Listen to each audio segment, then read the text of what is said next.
भ्रष्टाचार की नींव पर बनी ट्विन टावरों को जमींदोज कर दिया गया है। रविवार दोपहर ठीक 2:30 बजे एक के बाद एक धमाकों से गगनचुंबी इमारतें गिरते हुए जब पूरे देश ने देखी तो निश्चित ही उनके मन में कई सवाल उठे होंगे कि आखिर भ्रष्टाचार के किन मामलों में लिप्त थी ये इमारतें, इसे गिराया ही क्यों गया, किस कंपनी ने इसका निर्माण करवाया था, ऐसे कितने ही सवाल हैं। फिलहाल इस रिपोर्ट के जरिए हम जमींदोज हुए ट्विन टावरों की पूरी कहानी आपको बताएंगे। नोएडा बेस्ड कंपनी ने साल 2000 के मध्य में एमरल्ड कोर्ट नाम के प्रोजेक्ट की शुरुआत की थी। इस प्रोजेक्ट के तहत नोएडा और ग्रेटर नोएडा एक्सप्रेसवे के निकट 3, 4 और 5 BHK फ्लैट्स वाले बिल्डिंग बनाने की तैयारी थी। न्यू ओखला औद्योगिक विकास प्राधिकरण द्वारा पेश योजनाओं के अनुसार इस परियोजना में 14 9 मंजिला टावर होनी चाहिए थी। हालांकि परेशानी तब शुरू हुई जब कंपनी ने प्लान में बदलाव करना शुरू किया और साल 2012 तक परिसर में 14 के बजाय 15 मंजिला इमारत बनाई गई, वो भी 9 नहीं 11 मंजिला। यहाँ तक तो फिर भी ठीक था, बहस की गुंजाइश नहीं थी, लेकिन इस योजना के अलावा एक और योजना शुरू हो गई जिसमें 2 और इमारत बननी थी जिन्हें 40 मंजिला बनाने की प्लानिंग थी।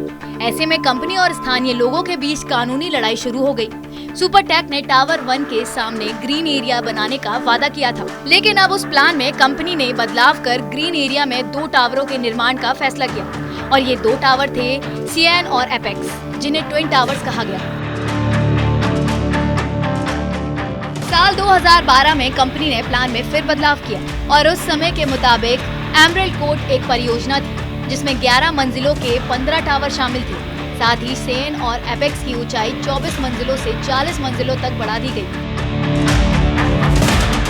अब कानूनी लड़ाई की शुरुआत होती है। एमरल्ड कोर्ट में रहने वालों ने इसे संज्ञान में लिया और मांग की कि सेन और एपेक्स को ध्वस्त कर दिया जाए क्योंकि इसे अवैध रूप से बनाया जा रहा है। निवासियों ने नोएडा प्राधिकरण से उनके निर्माण के लिए दी गई मंजूरी को रद्द करने के लिए कहा, लेकिन प्राधिकरण ने निवासियों की मांग को नजरअंदाज कर दिया।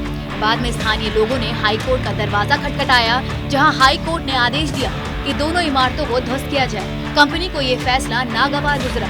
बाद में ये मामला सुप्रीम कोर्ट में गया, जिसके बाद सुप्रीम कोर्ट ने 31 अगस्त 2021 को ये कहते हुए फैसला दिया कि दोनों टावर अवैध रूप से निर्माण किए गए हैं, लिहाजा ट्विन टावर्स को ध्वस्त किया जाए। इसके बाद सुपरटेक ने सुप्रीम कोर्ट से अपने आदेश की समीक्षा करने की अपील की। सुप्रीम कोर्ट में मामले से संबंधित कई सुनवाई हुई। सुनवाई में एमरल्ड कोर्ट के निवासियों की सुरक्षा के बारे में चिंताएं भी शामिल थी। हालांकि कोर्ट ने अपना फैसला नहीं बदला।